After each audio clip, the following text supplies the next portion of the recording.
It's not easy, but it's going to be fun. So what we're going to do is we're going to start off with founder's pose, which is a yoga pose, to get the glutes and the low back and everything fired up and get the blood going. Then we're going to move into... That was a new one to me. I like that. That's okay. tough. It's not as tough as it sounds. It sounds like stuff, but it's not. It's really just a hold. It's going to be a 30-second hold just to get everything, get the blood going in the low back and the glutes. Then we're going to move on to bear crawls. And that's going to be a tough one. Tough. Yeah, that's a tough one. So we're going to go actually do 5 to 10 forward and then 5 to 10 backwards. And the reason being, you want to hit all the different angles for the joints so that it's warmed up, and the mobility is going to be better for the exercise we're going to do in the class at the home. Makes sense. And monkey walks are similar to the bear crawls, but they're sideways. So again, it's hitting different angles. It's preparing the body for the workout we're going to do. Same thing, you want to keep your knees as low to the ground? That's correct. Okay. The monkey walks, you're going to sit in a squatted position and you shift side to side. You place the emphasis on your hands and then you shift it to your feet and you go back and forth. And you go over like 5 steps and you come back the other way 5 steps. So it's a little different than that. Gotcha.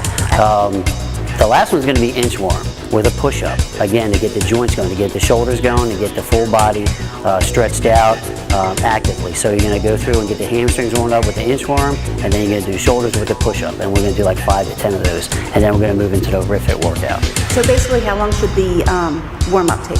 The warm-up should only take like 5 minutes, 5 to 10 minutes. It's really going to depend on the person. If you feel stuck, you want to do one again, you can do it again. But really, this is going to be like 5 minutes. Okay, and now at the longest, I would say. Yep. Moving on to the exercises. Okay, the exercises, what we're going to do is we're going to start with a long jump.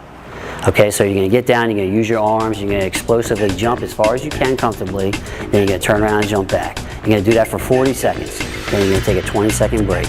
You're going to repeat that 4 times, then move on to the next exercise. Same exercise. Same exercise. The reason we have it like that is because you get comfortable, you feel better, you can actually gauge, your form, and it just, if we rotated the exercises like we've done in the past for an advanced class, it gets a little confusing, your form, it gets sacrificed. So you try to get more jumps in each rep? You do, but it's very hard to do that. So basically the first set, for a lot of people that are new, they're going to get comfortable and say they got 5 in. Anyway, that was easy.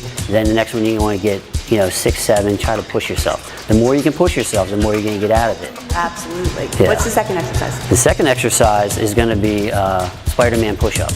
Okay, again, that's going to be a tough exercise. It's different than the normal push-up because you're going to use more of your shoulders and your joints and your legs coming out to the side, so it really opens up the hips. You get a little more out of it. Okay.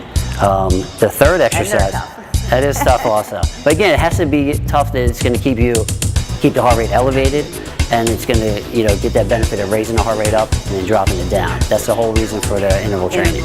Yeah, you have to have it up and have to go down. Now, if you can, at the beginning, if you can't do it that fast, then you do it at your pace. But as you get better, you go faster and you try to get more reps in. Again, this is like all body weight, so you got to do some stuff that are explosive because like the jumps, because you got to get the heart rate going, which is a little harder without weights.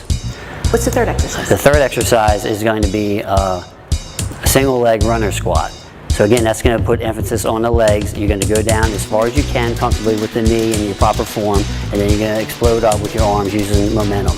Then you're going to go back down. You're going to do one set of 40-20 on one leg, then you're going to switch to the other leg. So you get 2 sets on each leg for that, and then you're going to move on to the next exercise. And the final? The final exercise is going to be a push away. It's going to be upper body. You're going to be down on hands and knees. You're going to sit back, and then you're going to go forward and do a push-up. So you're going back and forth, and that movement is going to, again, keep your heart rate elevated. You're going to get as many reps as you can, and then that's going to be it. Awesome. And then should you stretch and cool down?